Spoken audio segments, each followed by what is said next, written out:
go again. What's up? What's happening? What's going on, everybody? Welcome back to Anime Stations for anything animation, including TVs and movies as well. I'm your host, Jackson Small. Welcome to the next episode of My Hero Academia. Bakugou start line. You guys know how it works by now, so let's just dive right into the summary. I did all that before I even hit 20 seconds. I'm getting better. I'm getting better. Let's get into the summary.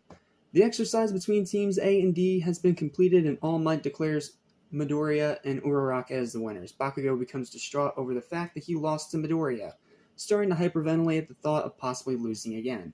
All Might consoles Bakugou, telling him that it is time for his critique. While Midoriya is taken to the nurse's office, All Might tells Bakugou that whether he won or lost, he must take a look back, reflect on the experience, and move on with life. Fair. Back in the monitor room, All Might declares Ida the MVP of the exercise and asks the class why they might think that is. Yaoyorozu, one of the 4 students to be admitted to UA based on recommendation, answers the question. She says that Bakugou and Midoriya using large ranged attacks in an indoor area was too foolish. She also noted Uraraka let her guard down too early and her final improvised attack was too reckless.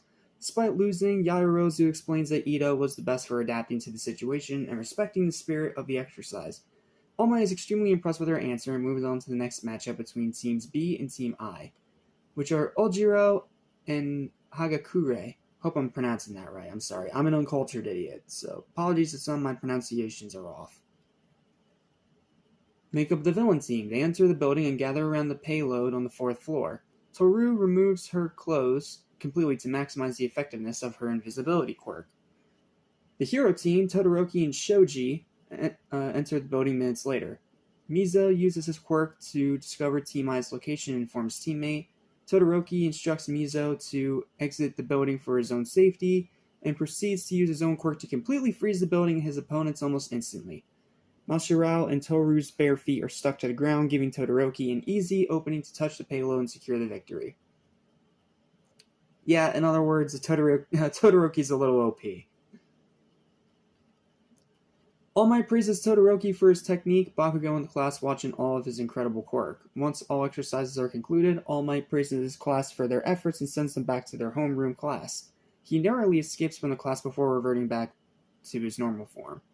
All Might makes his way to the nurse's office, where a recovery girl explains that Midoriya getting critically injured for the 3rd time is a bad thing. Obviously, she's complaining about it. She mentions that All Might shouldn't indulge Midoriya just because he's inheriting One for All, but All Might tells her to keep her voice down because hardly anyone knows about the quirk. Midoriya awakens later that day and returns to class. He is met by compliments from his classmates, but he notices that Bakugou isn't among them. Uraraka tells Midoriya that Bakugou had already left, and Izuku leaves to find him. He finds Bakugou just outside the school and decides to tell him the truth, that he obtained his quirk from someone else and had not been lying to Bakugou. However, Bakugou refuses to believe him and responds by admitting defeat.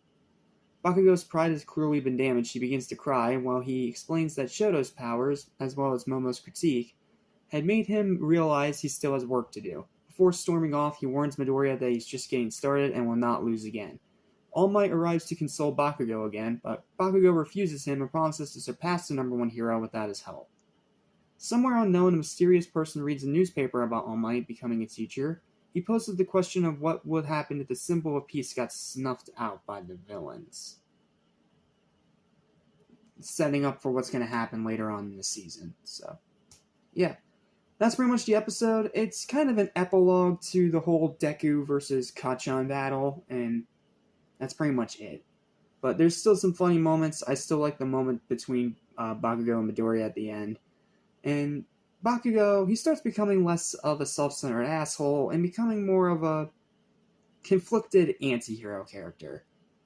So, yeah. And we get a little insight on his drive and his motivation, so that's pretty cool. The episode is pretty simple. It's nowhere near as great as the past 2, but I mean, it's not supposed to be. It's an epilogue, so yeah. Final word for this episode, solid 7 out of 10. Very good episode, very enjoyable episode. Just after 2 10 out of 10 episodes, it does fall off a little bit, but that's intentional. You do need a little bit of downtime between the big epic moments, so I'm willing to forgive it. So, yep. That's it for this episode review. Thank you guys so much for watching. Please don't forget to like, share, and subscribe for more videos like this almost every single day. And I will see you next time when we jump into episode 9 of My Hero Academia. Yeah, do your best, Ida. see angels in a deadly threat. We cannot take it anymore. The time has come to go.